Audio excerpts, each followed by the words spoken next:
बिस्मिल्लाहिर्रहमानिर्रहीम। अस्सलाम वालेकुम दोस्तों, आज का हमारा मौजू है सूरत अल-अनफाल की फजीलत। अनफाल के मानी है माले गनीमत, कुदरती ज़राए और दौलत के हैं। इस सूरत का एक नाम बदर भी है।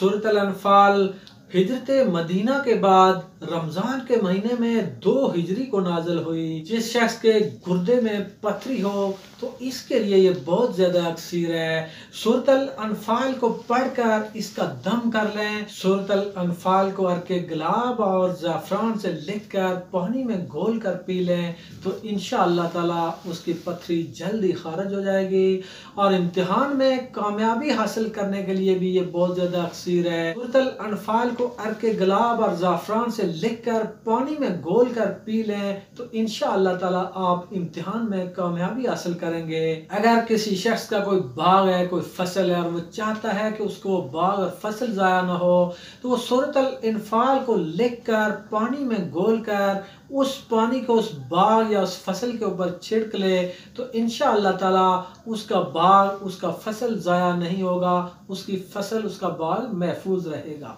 किसी शख्स को बुराई से रोकने के लिए और नेक काम की तरफ माइल करने के लिए भी ये सूरत बहुत ज़्यादा मुफीद है।